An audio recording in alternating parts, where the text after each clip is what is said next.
Assalamu alaikum. My name is Muhammad Ahmad Nazar.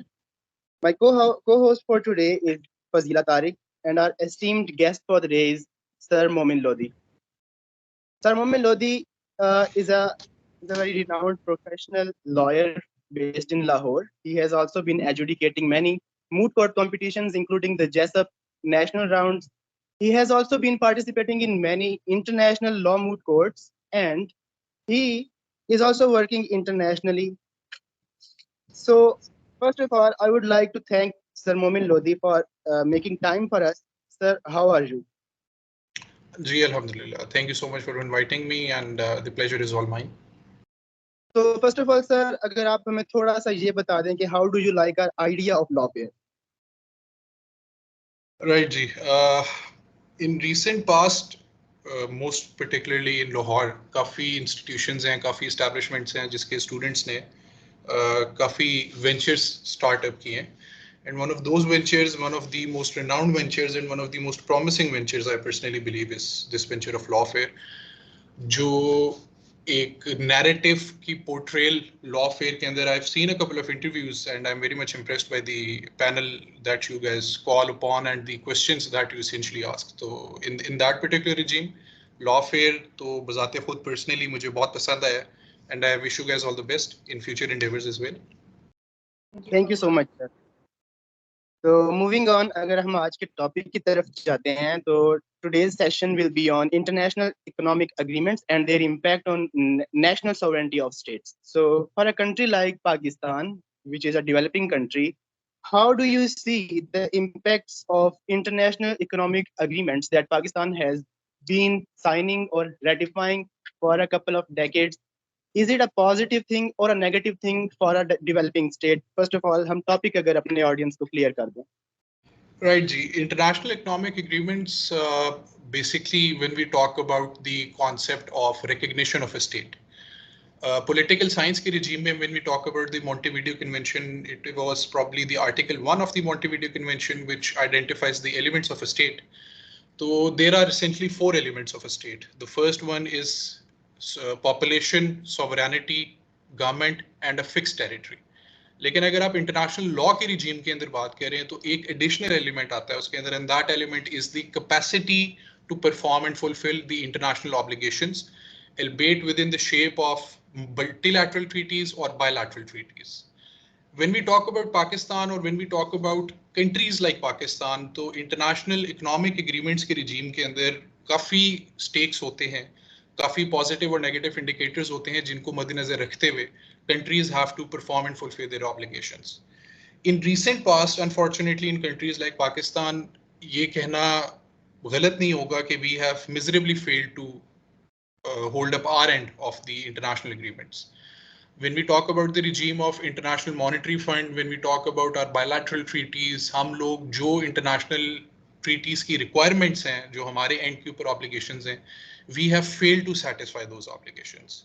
So, in a nutshell, on the face of it, तो agreements बहुत हम लोगों को international law की regime भी authorize करती है कि we need to make these agreements in complete compliance with our state's domestic laws, in complete compliance with our state's conditions. But in reality, agreements उस तरह नहीं बनते. अगर आप international bodies की बात करें, अगर आप international states की बात करें, तो वो agreements के अंदर in simple terms अपनी बातें मनवा लेते हैं हम लोगों से, ठीक है? और for the purpose of acquiring money, for the purpose of borrowing money, हम लोग उस टाइम पे उन बातों को मान लेते हैं, लेकिन उनके फार रीचिंग रेपरकशंस और इम्पैक्ट्स जो होते हैं हम उनको, जिसको कहते हैं ना, बेर नहीं कर सकते. So on the face of it, these agreements look like very cool and very calm, but then again इनकी जो impact होता है, they are obviously, I mean, in the recent past, what I have personally believed is कि इनके बड़े negative repercussions होते हैं. So that's about it. I hope that answers the question. Thank you so much, sir. So moving on, a term has been employed here जिसको नाम दिया गया है structural adjustment programs का. So how does it practically impact the economic policies of a country and its financial regulation? Ji, structural adjustment program जिसको SAPs in simple terms हम लोग कहते हैं, मतलब in normal parlance we address them as SAPs. So before talking about the repercussions of the structural adjustment programs or structural adjustment policies, मैं थोड़ा सा briefly overview दूंगा कि SAP होता क्या है, इसका मकसद क्या है और ये कौन से institutions और establishments इसको employ करते हैं. So in simple terms, a structural adjustment program is imposed by the International Monetary Fund or the World Bank or similar institutions as a precondition for lending money. In simple terms, अगर आपने IMF से पैसे लेने हैं, अगर आपने World Bank से पैसे लेने हैं, in particular IMF की regime की मैं बात करूंगा, तो there are certain preconditions जो IMF set out करता है, which you have to follow in order to acquire that amount of money and in order to acquire a future amount of money, to secure a future amount of money. So on the face of it, a structural adjustment program is a policy which essentially aims to promote economic growth of a country. It aims to financially stabilize a country by reducing its fiscal deficits. It also aims to sort of liberalize trade. Markets की privatization की बात करती है structural adjustment program. It talks about in simple terms, reforming of financial sector. So this is essentially what a structural adjustment program is. When we talk about the history and statistics of International Monetary Fund in recent past, in the past few decades, more particularly, SAPs जो हैं, SAPs जो हैं, even though they were intended to rectify the financial situation of a country, लेकिन अगर हम लोग recent past की बात करें, तो these structural adjustment programs have miserably failed to rectify the financial conditions of a state. इसके there are more negative impacts rather than positive impacts, and briefly highlighting a few negative impacts, I will start off with the concept of the sovereignty of a state. Article 2 clause 4 on the regime of Charter of United Nations की अगर हम लोग बात करें, तो Article 2.4 categorically speaks about state sovereignty and the principle of non-intervention. Article 2.4 UN Charter का ये कहता है in simple terms in layman language कि आपने एक state की जो sovereign territory है, उसके अंदर उसकी जो sovereignty है, we have to respect that. And this goes across board for states, for international organizations, for non-state entities, each and every stakeholder in this particular regard. अगर हम लोग structural adjustment programs की बात करें, तो structural adjustment programs essentially provide legislation, they direct legislation in a state. Structural adjustment programs basically additional taxes की बात करता है, फाइनेंशियल पॉलिसीज की बात करता है, और ये तमाम तर बातें वो हैं जो कि स्टेट का अपना प्रेरोगेटिव है with in the regime of its national assemblies, with in the regime of its Congress, with in the regime of its parliament. यानी कि इन simple terms law making state का अपना प्रेरोगेटिव है. लेकिन जब आप SAPs की बात करते हैं तो these direct law making. So in this particular regime, the first negative impact of a structural adjustment program is that it infringes upon the sovereignty of a state. IMF के ऊपर criticism की अगर बात की जाए तो there are many international jurists as well जिन्होंने categorically इस चीज को बात की है कि IMF always follows the one size fits all approach कि एक ही निर्गे के अंदर in simple terms ये सारों को ले आते हैं.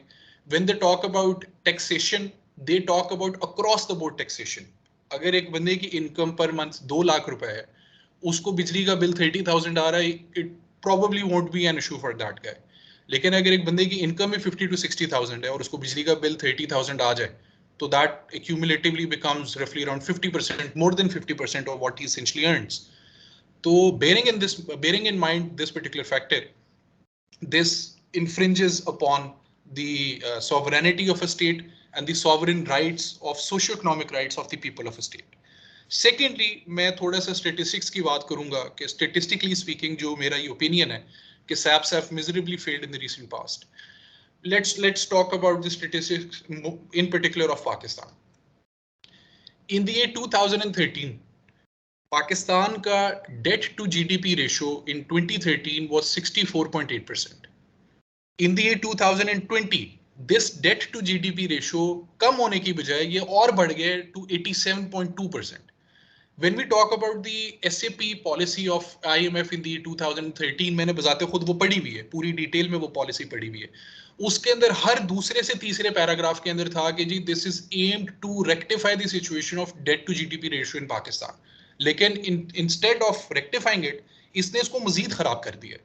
एक और स्टेटिस्टिक अगर मैं आपको बताऊं, ये और ये statistics I have pulled these statistics out of the IMF's own website. तो this goes without saying कि ये बड़े apt और appropriate statistics हैं.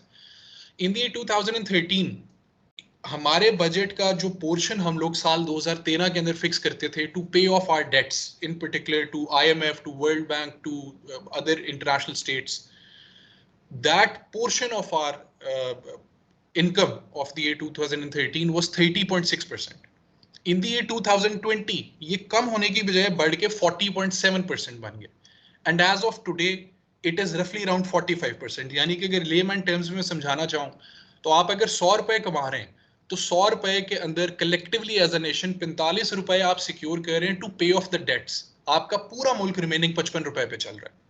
अब इस रिमेनिंग 55 रुपीस के अंदर आपने, गवर्नमेंट ने अवाम को सब्सिडी भी देनी है, गवर्नमेंट ने health care sector, education sector, food, physical, तमाम तर सेक्टर्स को गवर्न करना है, जो कि एक मुल्क के लिए बहुत मुश्किल हो जाता है. तो statistically speaking as well, IMF की जो स्ट्रक्चरल एडजस्टमेंट प्रोग्राम्स हैं, they have led towards nothing but poverty and inflation. अगर आप पाकिस्तान के अंदर पॉवर्टी और इन्फ्लेशन की बात करें, अनएम्प्लॉयमेंट की बात करें, पर कैपिटा की डिक्रीज की बात करें, so the primary reason I personally believe is the IMF's SAP program. One last statistic before we move forward on this one, that in the year 2015 our head count, the poverty head count ratio, जो कि एक basically गुर्बत का जो IMF एक policy device करता है वो, और एक अपने स्टेटिस्टिक्स के अंदर कि जो हमारी रेशो है पॉवर्टी की, दैट वाज इन 2015 24.3%. साल 2020 के अंदर इट वाज 29.5%, जिसके अंदर हम लोग इंक्रीज देखते हैं रफली अराउंड 5%.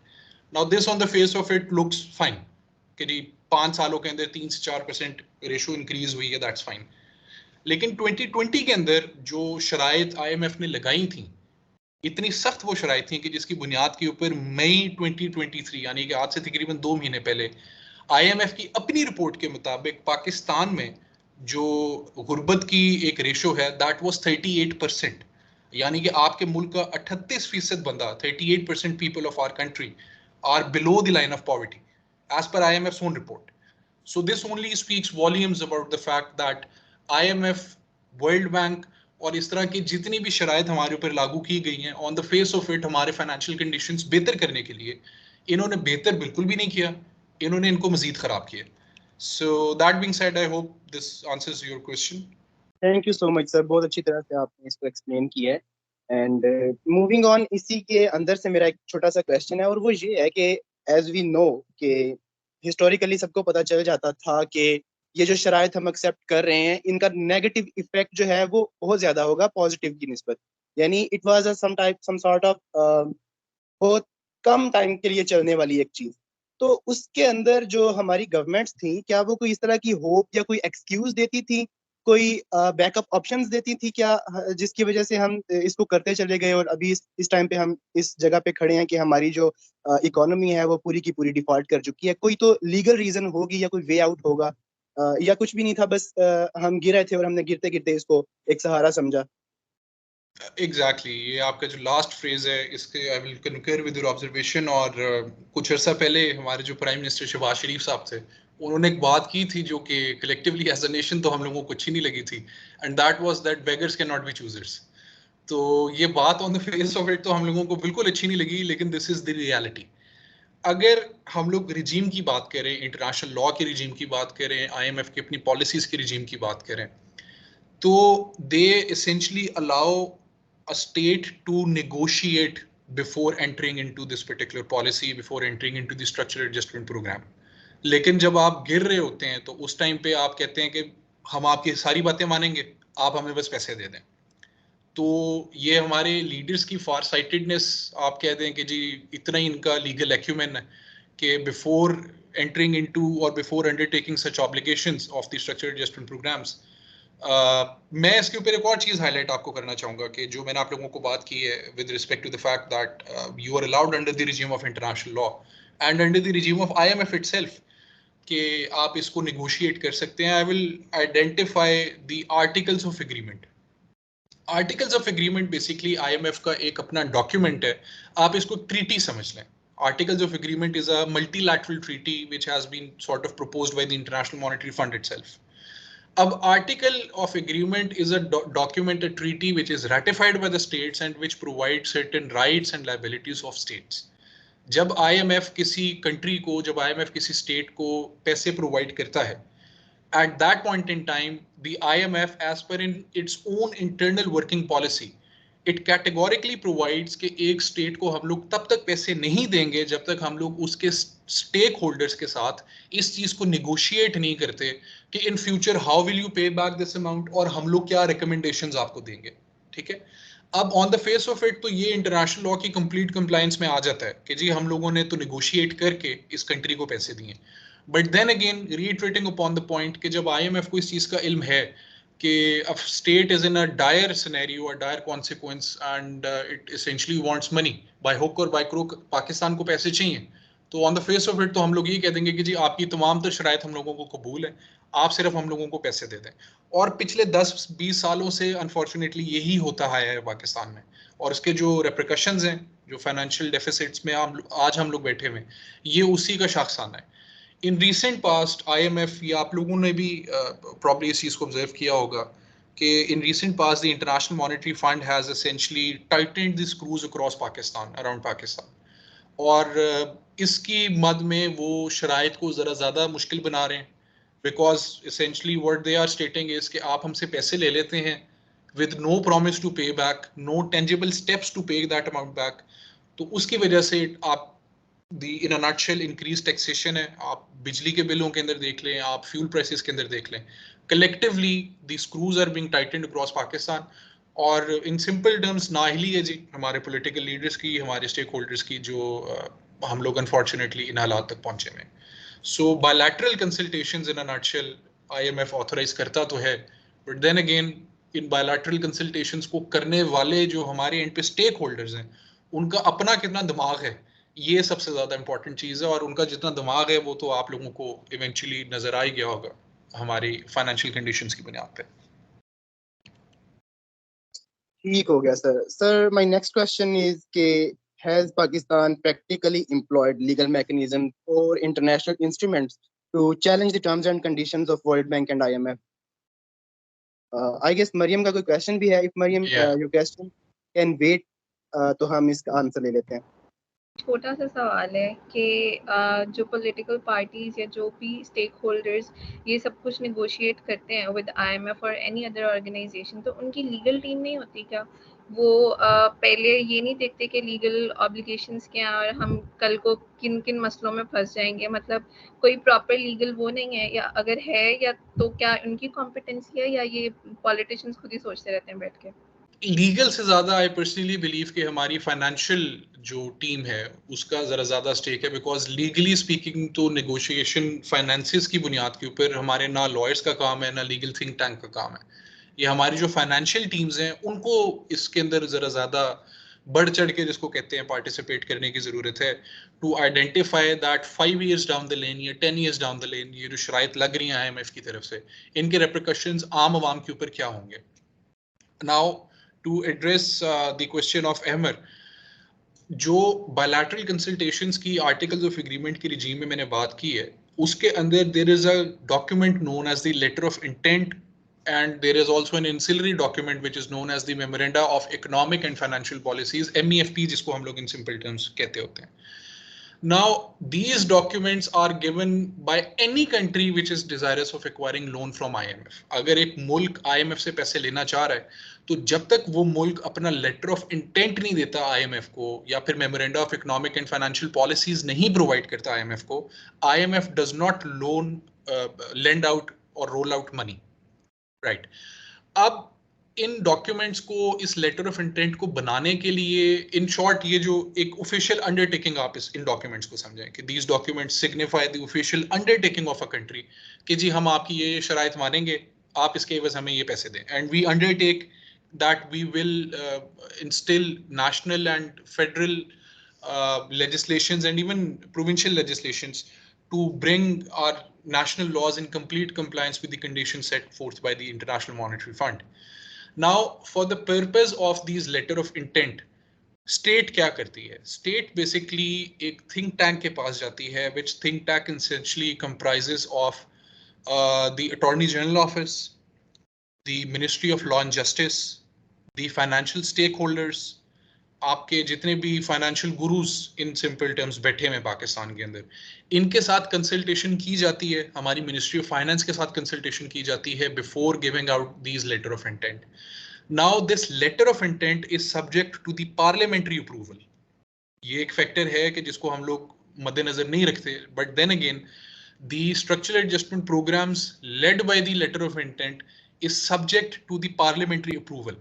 क्योंकि इन सिंपल टर्म्स अगर एक लेमैन को मैं समझाना चाहूँ, IMF अगर आपके ऊपर शर्त लगा रहा है कि जी आपने फलानी फलानी लेजिस्लेशन करनी है before we roll out an amount of money to you, अब वो लेजिस्लेशन तो ऑब्वियसली तब तक हो नहीं सकती जब तक पार्लियामेंट उस लेजिस्लेशन को अप्रूव ना करे या प्रोविंशियल असेंबली उसको अप्रूव ना करे. तो इसके अंदर even though on the face of it इसके ऊपर डिबेट होनी चाहिए, इस पे बहस होनी चाहिए कि क्या हम लोगों ने इस तरह की लेजिस्लेशन करनी है भी या नहीं करनी, क्या हम लोग इस चीज़ के मुतहम्मिल हैं कि हम लोग ऐसी लेजिस्लेशन कर सकते हैं keeping in mind our general masses. But then again yet again उसी बात पे घूम फिर के हम लोग आ जाते हैं कि बेगर्स के नॉट बी चूजर्स. आपको ये लेजिस्लेशंस मजबूरन करनी पड़ती हैं. इन रिसेंट पास पाकिस्तान ने बेतहाशा इस तरह की लेजिस्लेशंस की हैं कि जिसके अंदर we have reduced the subsidies given to the general public. आज से ज्यादा नहीं 7-8 साल पहले आप देखें पाकिस्तान बहुत सब्सिडाइज करता था लोगों को. We had subsidy programmes. आप बेनजीर इनकम सपोर्ट प्रोग्राम की बात करें, आप ये जो इंसाफ सेहत कार्ड जो इमरान खान साहब ने स्टार्ट किया था आप इसकी बात करें, we even provided subsidies on provincial level.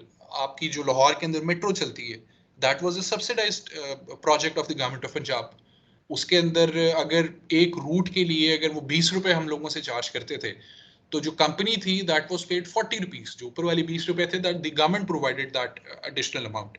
लेकिन IMF की पॉलिसीज के बाद स्ट्रक्चरल एडजस्टमेंट प्रोग्राम का हिस्सा बनने के बाद what we have done collectively as a nation is that we have limitised and we have legislated in such a manner कि हम लोगों ने इन सब्सिडीज को कम किया है, हम लोगों ने अपने टैक्सेस को बढ़ाया है. और जहाँ तक थिंक टैंक्स की बात करें, चाहे वो फाइनेंशियल थिंक टैंक्स हों चाहे वो लीगल थिंक टैंक्स हों, मैं पर्सनली बिलीव नहीं करता कि उनको ये चीज़ें 5 साल बाद या 10 साल बाद नज़र नहीं आ रही होंगी. ऑब्वियसली जब हम we people being students of law अगर हम लोगों को इन चीज़ की समझ है कि अगर आज आप इन्फ्लेशन की अगर आज आप फ्यूल की प्राइस बढ़ाते हैं तो इससे इन्फ्लेशन होगा, तो ऑब्वियसली उन लोगों को भी इस चीज़ का पता है. बट देन अगेन एक मजबूरी है स्टेट की जिसको एक्सप्लॉइट किया जाता है. So I believe that's about it. Thank you so much, sir. It was quite perfectly answered by you. And my questions are most clear. I would like Fazila to begin with their part. If you are ready, Fazila.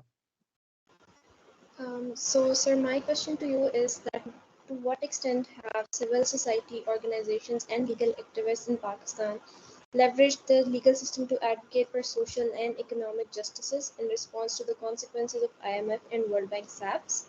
And what impact have their efforts had on shaping public policy?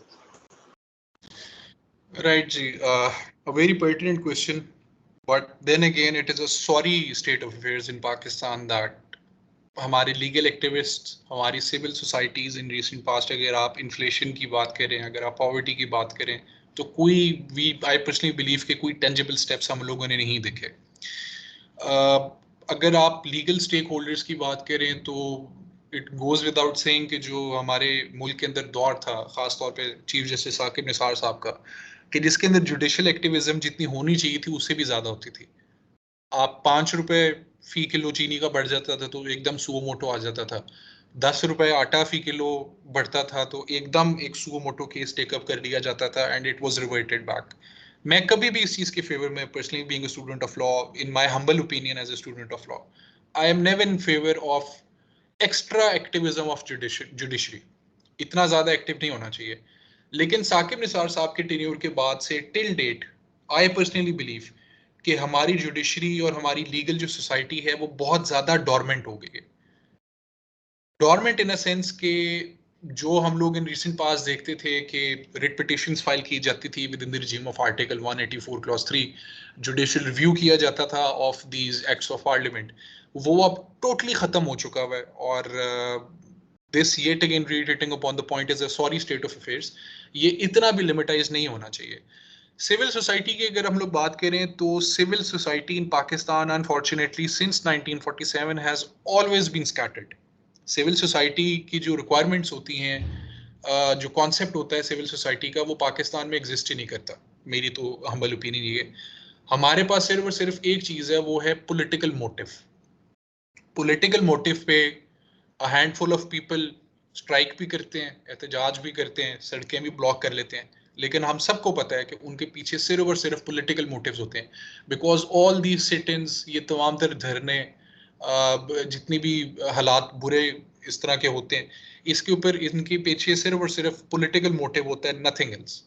These are always political activities, and civil society का role ostensibly in the recent past, suffice it to say कि पाकिस्तान के अंदर unfortunately काफ़ी कम रहा है.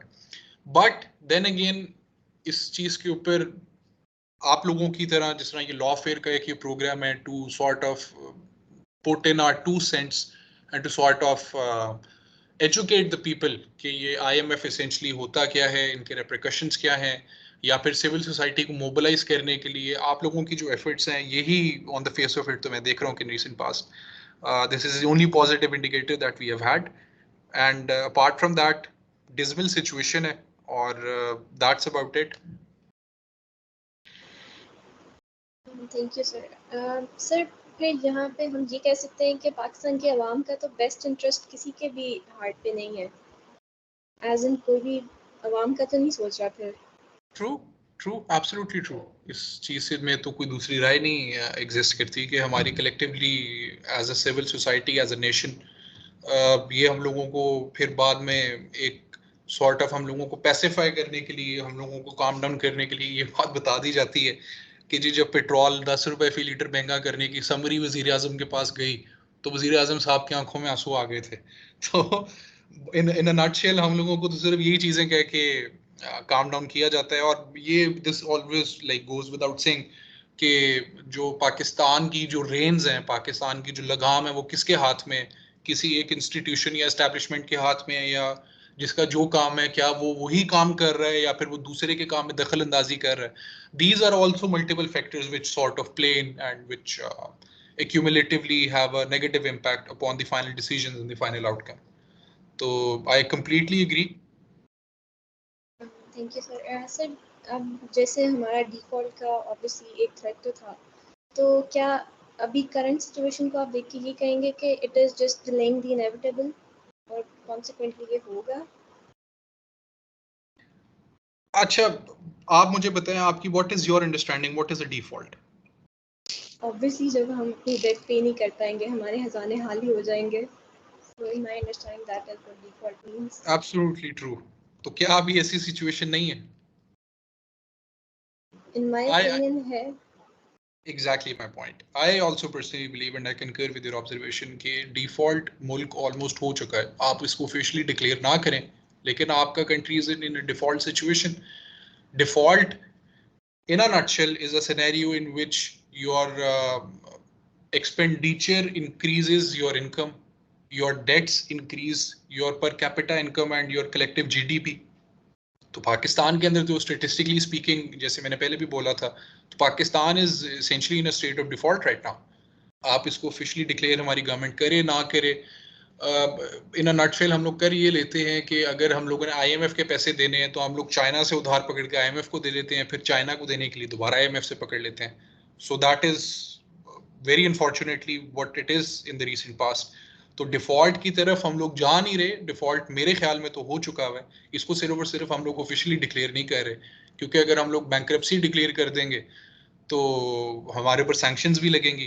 Bankruptcy अगर हम लोग डिक्लेयर कर देंगे तो हमारी जो इंटरनेशनल ऑब्लिगेशंस हैं, जो थोड़ी बहुत पाकिस्तान के अंदर FDIs हो रही हैं, जिसको फाइनेंशियल फॉरेन डायरेक्ट इन्वेस्टमेंट कहते हैं, वो FDIs भी रुक जाएंगी.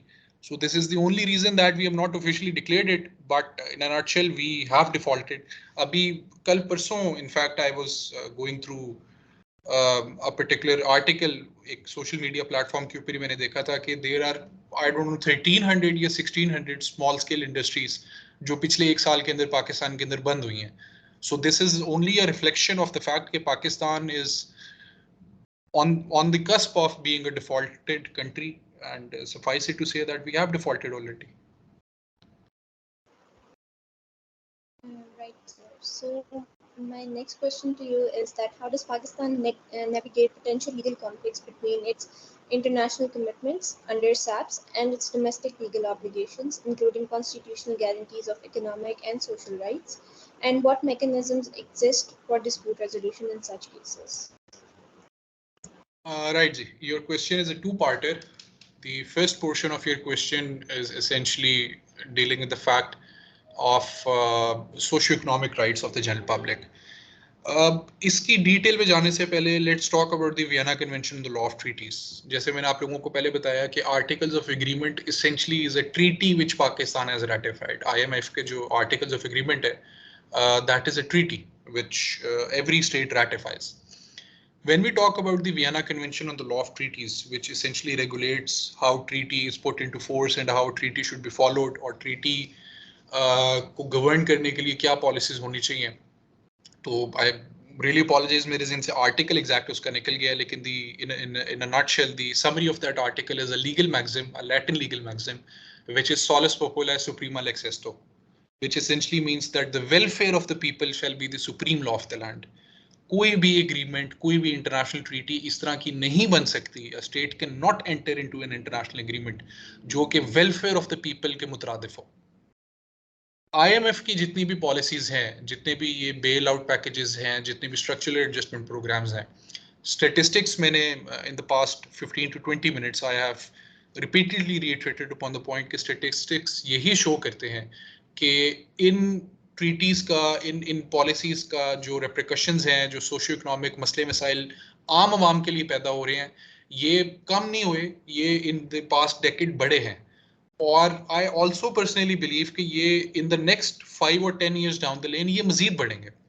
तो this is a clear cut violation of the principle of welfare of the people shall be the supreme law of the land, जो आपकी Vienna convention law of treaty के अंदर भी categorically provided है. So this is one of the primary criticisms upon the structured adjustment programs of IMF.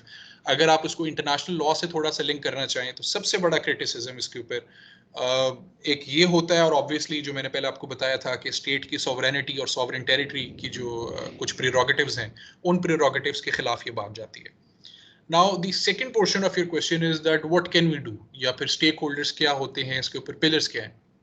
So on the face of it there are just 3 pillars of it.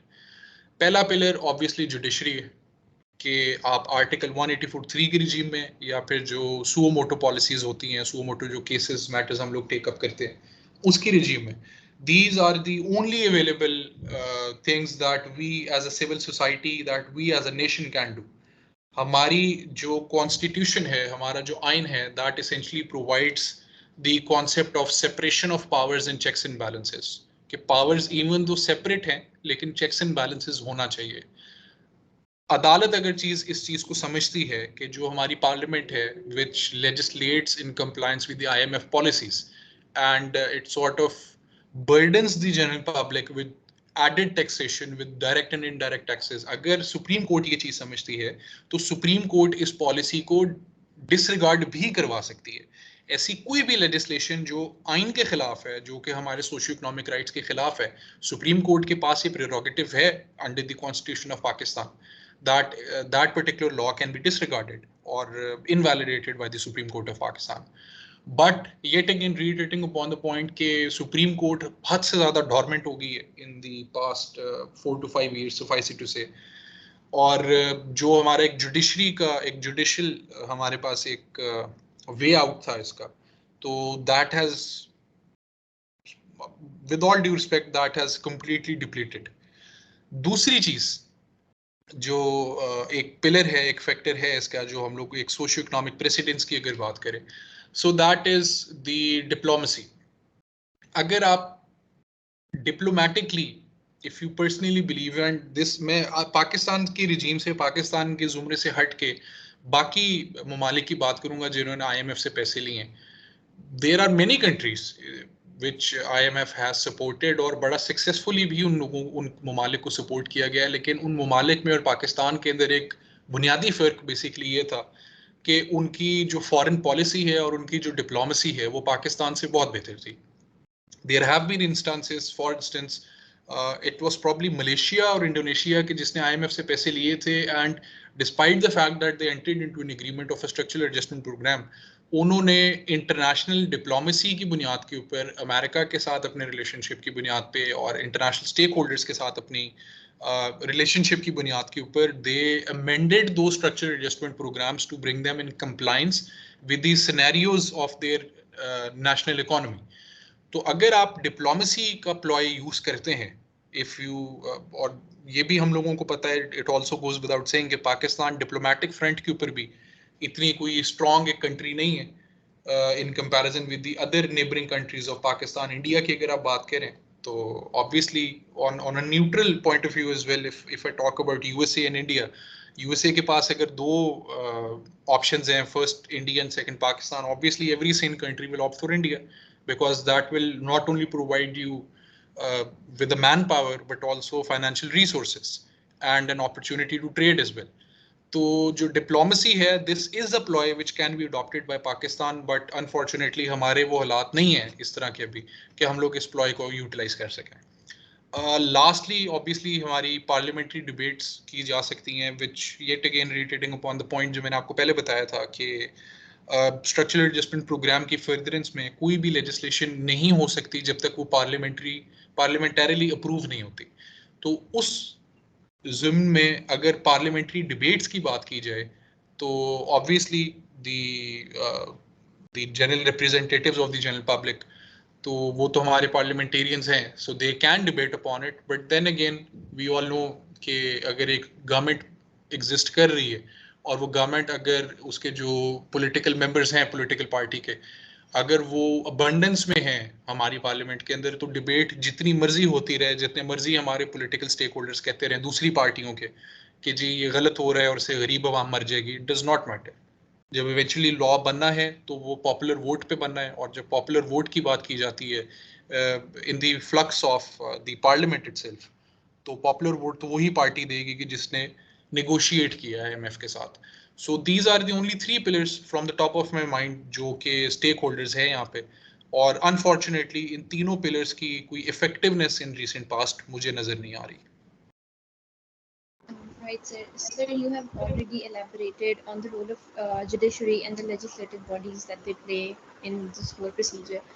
तो आपके ख्याल में what can be the way forward? किस तरह से चीज़ों को बेहतर बनाया जा सकता है?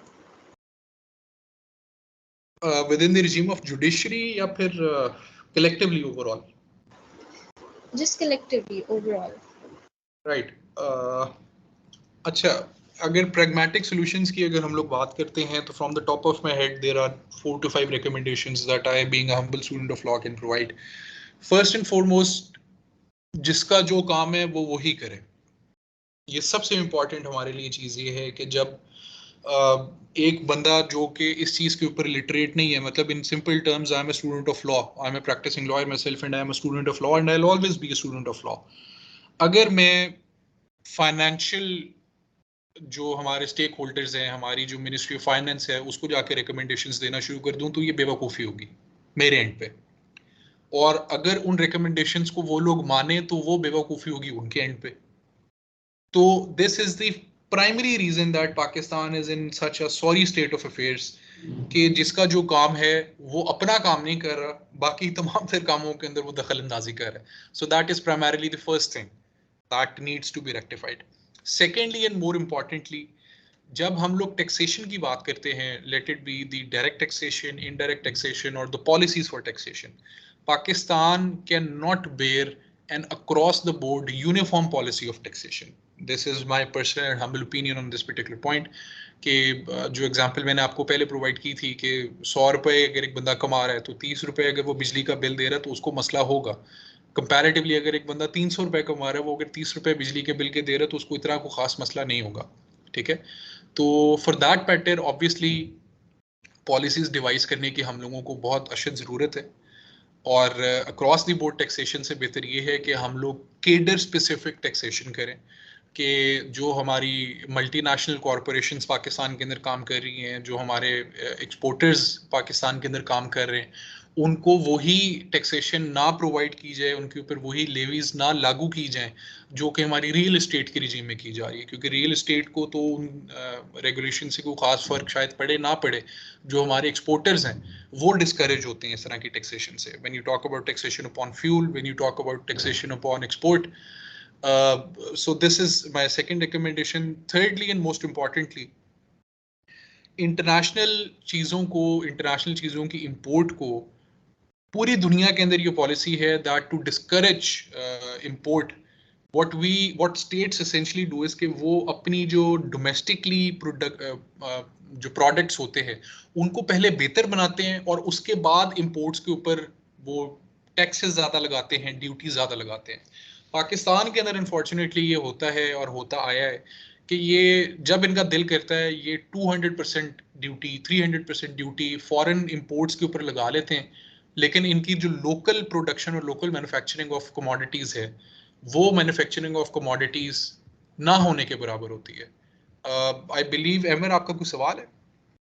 जी सर, थैंक यू सर. अभी आपने एक बात की है कि एक सोल्यूशन हमारे पास ये है कि हर बंदा अपनी अपनी डोमेन में काम करे, लेकिन जो हमारा आज का टॉपिक है ये एक इस तरह की स्ट्रीम है कि इसके अंदर हमें इकोनॉमिक्स के एक्सपर्ट्स भी चाहिए और फिर हमें अपने जो लीगल सॉल्यूशंस हैं वो भी हमें मेंटेन करने हैं. तो इसके लिए ना ही हम कोई इस तरह का बंदा इस्तेमाल कर सकते हैं जिसको लॉ का बिल्कुल ना पता हो, ना ही कोई इस तरह का लॉयर यूज कर सकते हैं जिसको इकोनॉमिक्स का बिल्कुल ना पता हो. तो क्या कोई इस तरह की लीगल फील्ड होनी चाहिए जिसके अंदर हम सिर्फ उस तरह के लॉयर्स को डिवेलप करें जो कि आगे जाके हमारे फाइनेंशियल जो हमारी फिस्कल ऑब्लिगेशंस या फिस्कल हमारे जो रिलेशंस हैं उनके अंदर हमें बाईपास करने के लिए या डॉज करने के लिए चीजों को सॉल्यूशंस निकालने के लिए काम आ सकें? कोई इस तरह के बंदे रिक्वायर्ड हैं या पाकिस्तान कर रहा है इस पे काम, या पाकिस्तान लैग कर रहा है इस चीज में?